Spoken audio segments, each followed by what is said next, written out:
Samantala, idinepensa ng Malacanang ang mga pamamaraan ni Pangulong Rodrigo Duterte sa pagtupad ng kanyang mga tungkulin.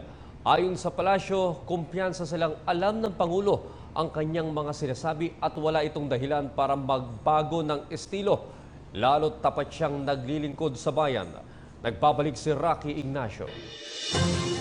Tiwalang Malacanang na batid ni Pangulong Rodrigo Duterte ang kanyang sinasabi at mga ginagawa bilang pagganap sa kanyang tungkulin. Sinabi ito ni Presidential Spokesperson Ernesto Abella sa pahayag ng ilang mambabatas na dapat pigilan ng Pangulo ang kanyang pagsasalita dahil nalalagay umano sa kontrobersya ang bansa. Also to handle these things, and so I'd like to leave it to him.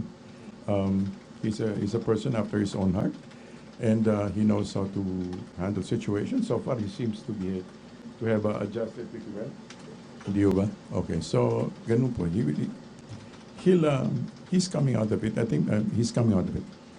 Wala rin nakikitang dahilan ng palasyo na dapat magbago ng estilo ang Pangulo dahil tapat naman anya itong makapaglingkod ng tama sa mga Pilipino. May report na pinasusuri kasi kung magiging produktibo pa ang dapat gagawing royal visit sa bansa. Pero ayon kay Abella, maituturing pa itong isang espekulasyon dahil sa kawalan ng formal na abiso. We all adjust accordingly. Pero wala naman tayong minamanage na kwento rito.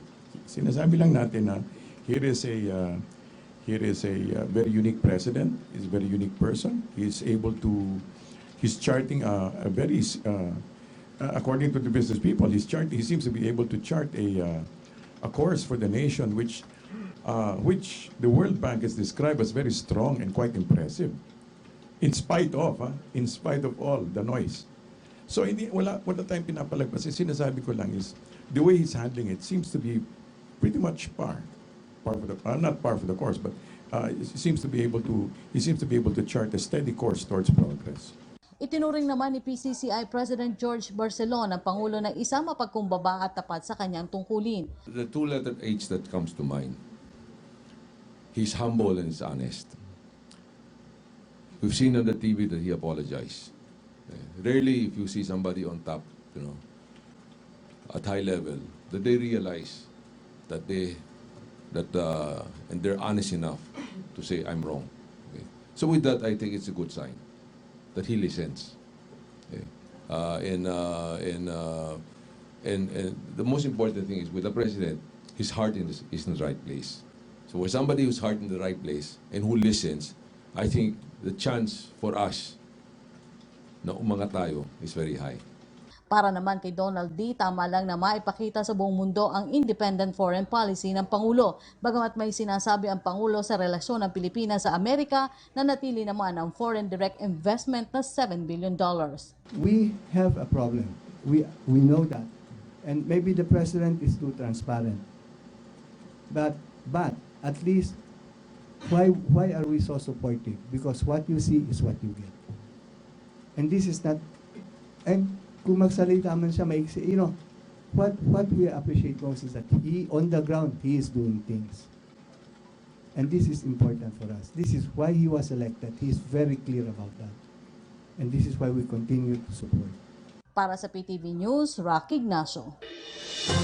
Tuloy ang pagdinig ng Senado kaugnay sa extrajudicial killings. Ito ay kahit na wala pa ang testigong si Edgar Matobato. Ayon kay Senate Justice Committee Chairperson Richard Gordon, hindi naman issue kung mawawala sa pagdinig si Matobato, lalo na't nakakagulo lamang ito. Anya, hindi magkatugma ang testimonya ni Matobato sa Senado at sa inihain itong counter affidavit sa NBI kaugnay sa pangingidnap sa umano'y teroristang si Sally Macdum.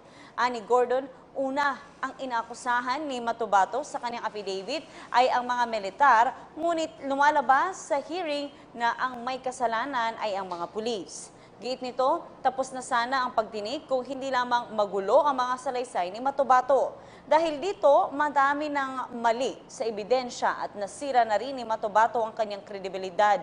Ani Gordon, sa susunod na pagdinig, tututukan na nila ang umano'y extrajudicial killings sa gitna na rin ng kampanya ng administrasyon laban sa illegal na droga at ang mabagal na pag-aksyon ng otoridad sa mga naturang kaso.